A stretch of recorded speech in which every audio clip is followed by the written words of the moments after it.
Hello there, it's Wale here. I am in my Mercedes EQC 400. I've had it for about 3 months now, and I'm loving it. And I've had privileges to also test drive some of the rivals of the EQC, and I can confidently share my verdict with you. By the way, subscribe right now so that you get updates regularly as I share them with you. Subscribe and like the channel. Now, what made me to get the EQC? Because I used to own an S-Class 350D, and I just wanted to make a change. I've read a lot about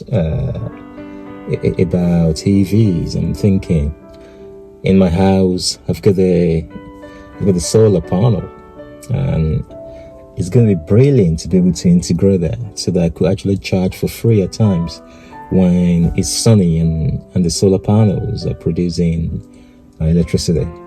And that's what happened. I wanted to be green, but at the same time I didn't want to compromise my comfort, because I'm not a guy that drives for pleasure. I mean, I'm not an adrenaline junkie. I'm not one of those guys who thread on the edge, who drive faster, or prefer a car that could corner powerfully, like 60, 70 miles an hour going around the corner, going around the bends. I don't do that. That's unnecessary for me. I'm not saying that if you like that, that's not the passion to pursue. But what I focus on is comfort. My work demands that I drive a lot, and I want to arrive as opposed to, as opposed to get to my destination. I want to arrive at my destination. Many times I will drive miles upon miles upon miles. But when I get there, my work has just begun, because I'm involved in a lot of speaking engagements and stuff like that. So you want to arrive in the best condition possible, and that is why you want comfort. So if comfort is your priority, then you want to forego some other capabilities that a car can offer you, as long as the top priority of that car is your own top priority, which is comfort. That's why I went for Mercedes. The closest thing to an S-Class with a combustion engine in the EV market as of now, 2021 July rather, just the first week of July. As far as I'm concerned, it's a Mercedes EQC. The reviews from the experts have been mixed, but one thing that they could not challenge is comfort, is the comfort of the EQC. I've been privileged to drive the Audi e-tron in the process of buying the car. Great car, Audi e-tron. I test drove the 55 Quattro. Great car. But when I entered into the Audi e-tron, after I've been into Mercedes EQC 400, the Audi e-tron, to me, I might be wrong, please don't judge me on this, put your comments on the comment section. This is my own experience.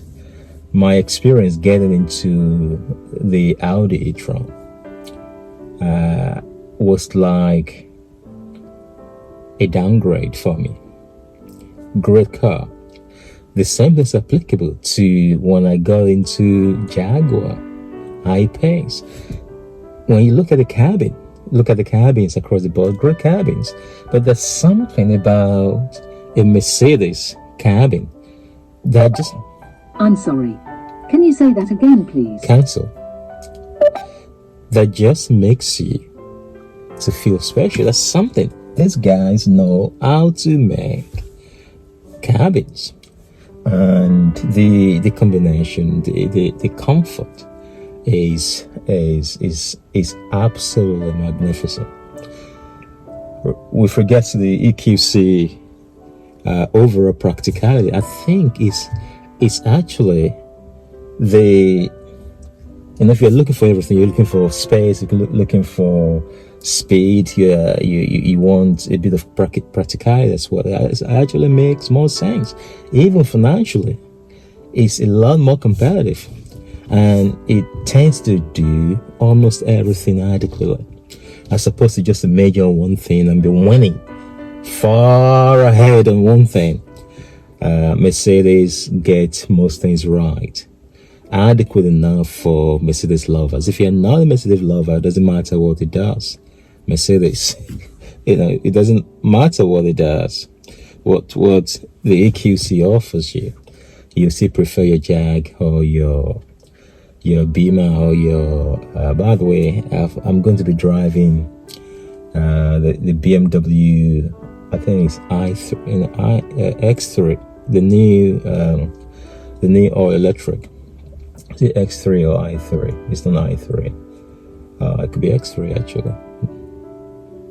Or something like that.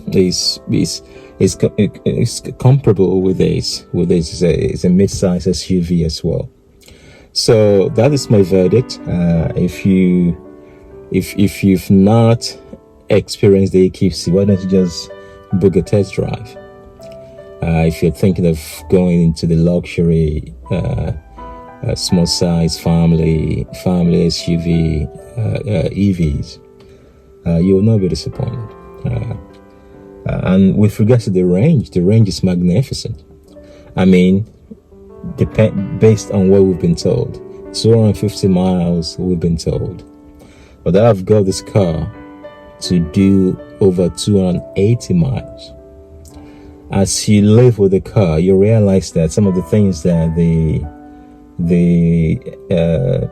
car journalists are saying with regards to the range is abrupt, is short fused, it's not particularly correct with regards to the range, because they've not really lived with it.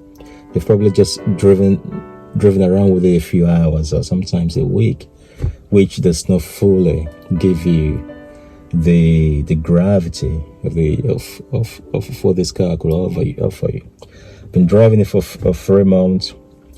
Right now I've done 280.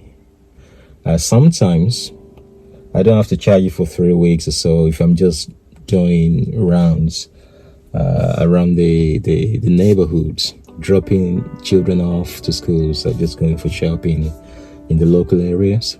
Why do you want to charge it? Because about 10 miles, 15 miles, 20 miles, and for 3 weeks you don't charge it. Why? Because there's no need. And that convenience is something that people don't add to the overall description of having an EV. Look at your own lifestyle. Is it compatible with my lifestyle? Do I drive a lot? If you drive a lot, this car, the maximum rapid charging capacity is 115 kilowatts per hour. So basically, you could charge it for about between 30-35 minutes from 0 to 80%. So that's about the right amount of time people use for to have a break when you're going for a long road trip. I've just been to London recently. London is about 200 miles from where I live. I didn't have to charge it.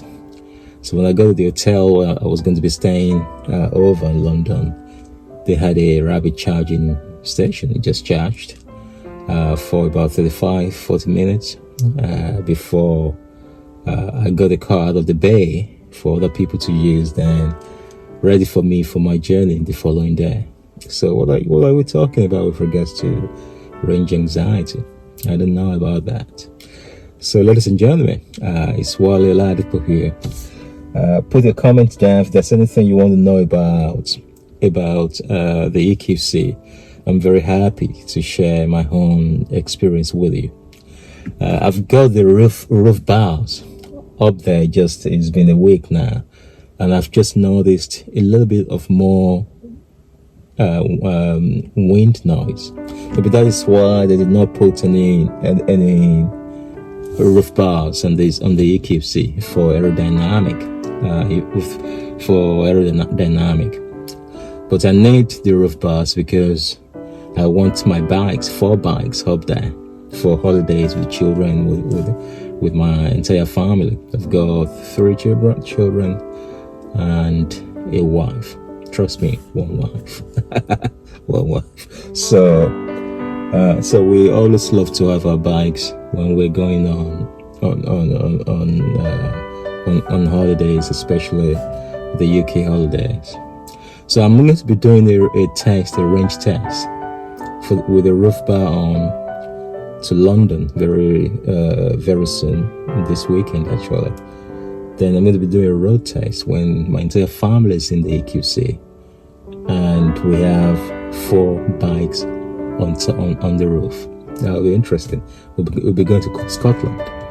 Scotland's about we're going in Scotland. It's just on the outskirts of Edinburgh, you just have the outskirts of the Glasgow. It's about 245 miles. It'll be interesting. This car is supposed to deliver 255. I don't know whether they factor in a family of 5 and 4 mountain bikes on the roof. So it'll be interesting to see how we are able to stretch the mileage. The range of the car.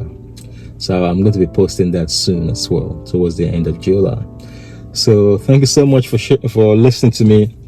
I hope it's been useful. Subscribe and like it. And I'll speak to you soon. Bye bye.